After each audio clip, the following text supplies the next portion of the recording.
Oh, now they scream. OK. How long have you been working? It's good to have you working back in Britain, but how long have you been working away from the UK? I've been working... well, I got back from sort of September-ish, and we did Man-Child in sort of like a bit of a block, and then I just finished off Man-Child, and then I did something else. Oh, I did The Spooks, another thing for the BBC. Nice. Very good. So you got back here, you're cracking away then? Oh, yes, there's no stopping it now. OK. Laughing. I'm laughing, John. Laughing. We're laughing. OK, not that either of us talk like that. No. No, over in the States, you know, you're a big man over there. I know the Gold Blend adverts were huge over there as well. And Buffy. Yeah, they're mad for you there. It's all right. It's okay. Well, I'm not going back. I will be going back. Oh, he's going back, man! Off and on. All this turning my back on it. Morals, and turns out he's just doing this. He's going to piss off. Now, the bottom line, I was a series regular. Right. And I asked Joss Whedon, who's the creator of the series, I said, look, I have to go back to my family. Is there any way that we can do it? And he said, yes. He said, I'll make you a recurring character. So you're in a few episodes in a season, but you're not there all the time. Right. So that's what I am. I'm going back for a couple of episodes at the end of the season. And then I don't know about next season. I mean, you know, maybe they'll have had enough of me and I won't be going back for that. But there's other things over there. It's just...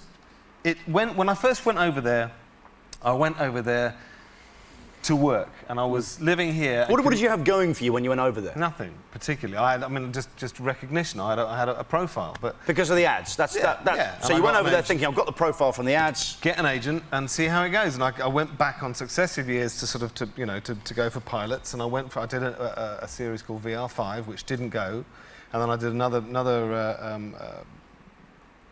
something called She. But, I mean, the bottom line was I was living here and commuting there to work, and it became living there and commuting here to see my family. So, dumb. Living here and commuting to LA to work? That's what I was doing, yeah. Mind you, with the traffic in Britain, you'd rather do it... I'll tell you what, go from Surrey to London, probably take longer. I think so.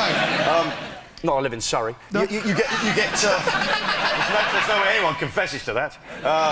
There's letters from librarians thanking you for it's kind of improving image of librarians. Also, there's a sci-fi mag that I know voted you third sexiest man on TV. Yeah. How worried are you about stalkers? No. No, third sexiest man in science fiction. Oh, right. But still, stalkers. Stalkers. Sci-fi people like you, have you had weirdos? I mean, follow you around, not if you had weirdos. No, I had one stalker a while back when I was doing chess, and she was a bit sad, but she... You did have one? Yes. Yeah.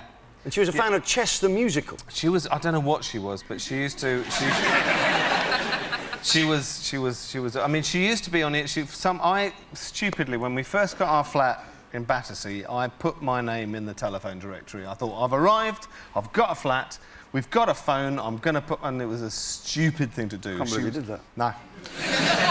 She was on the phone, and basically you'd say, oh, for God's Carol, go away, and you put the phone down. Half an hour later, you'd ring up somebody, and she'd still be there. Hello, Denis, I know it's you there. I was awesome. Don't mock her! Well, you're going to stir her right up again, aren't you, now? Now she feels she's connected.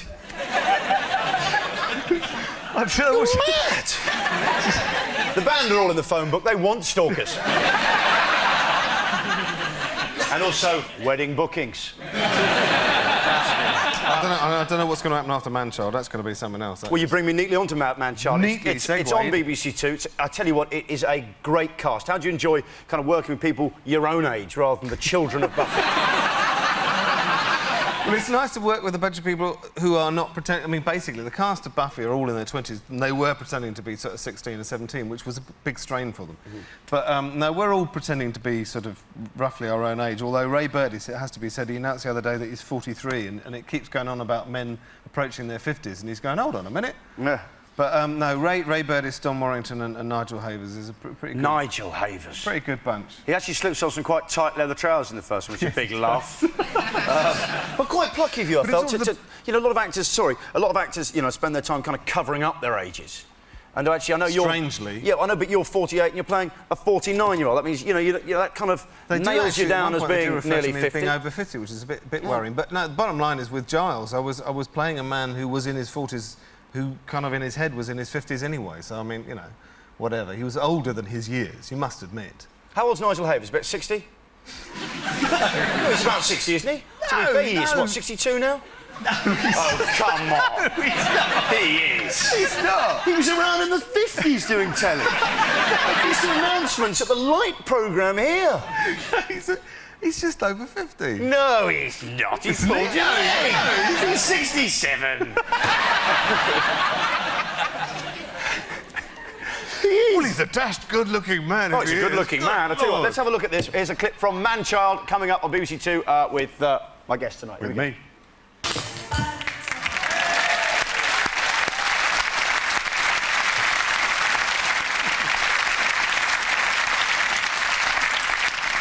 Do you know, I'm really surprised. Well, I was quite surprised watching it. It didn't get you going. Because I tell you what, just watching at home.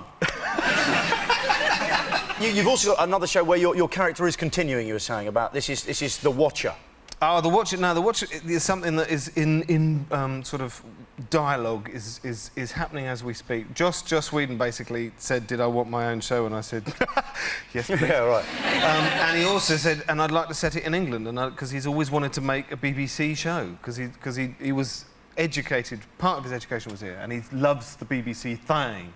So he said, "I want to do a BBC show." So that's what we're going to do. And I said, "Could we shoot it in the West Country, where I live?" Right, near your house? And he said, "Yeah." Well, they must love you. Well, because I pitched it. I mean, I'm not an idiot. I said, land full of myth and legend. I wasn't saying you're an idiot. He just sits around at home waiting for film crews to show up and shoot him. I might, but it's, you know, a land of myth and legend and lots of ghost stories and that. So I pitched it. He went, "That's a good idea." And Bath, cool place. Do you stay in touch with Sarah Michelle Gellar? Yeah, I see them all. He said in a very high-pitched voice. Yeah.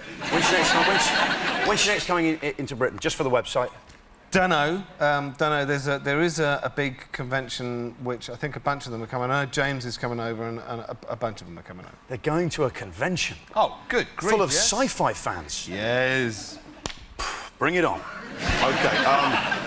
You have a horse. This is my Anthony's Weird 5, because I've been reading your biographies, and I'm amazed at some of the weirdness in your life. Well... I am weird. Yeah, well, slightly. Largely weird. The audience will be the judge of that. Here we go. You have a horse and dog whispering farm where your partner practices the Tellington touch. What is the Tellington touch, Anthony?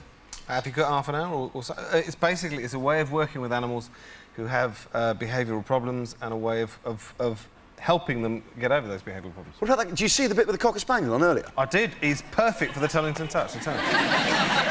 With some thick gloves on, mate. It's a vicious little thing. And have a shotgun by your side. She's got this rubber hand that's called an assessor hand, which you basically, if you've got one like that, you go in with a rubber hand first. Yeah, your wife's got a rubber hand. Oh, yeah.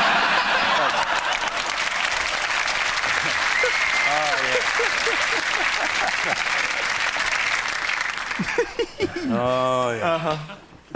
Got your number. OK. Now, you're quite new age. You've had your gallbladder meridian tweaked. I'm not new age. See that line there? I woke up one morning, and that's your gallbladder meridian, that is. And Sarah said, "Look, that's not a scar." No.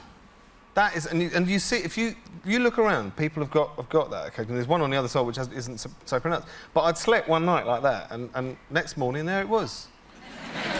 And so basically, Sarah said, you need to go get some acupuncture and sort your gallbladder out. And basically, spatial awareness. I used to fall into things all the time. I'm clumsy, but I haven't got the mark. Well, no. It's like the Mellons mark. It is. The Mellon Street. The Mellon Street. You've got the mark. I've got the mark.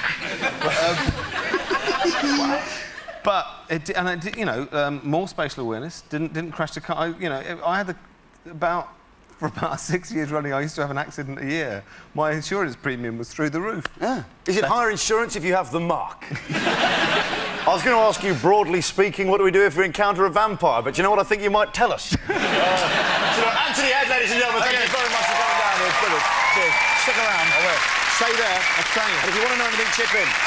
OK, now, it was announced last week.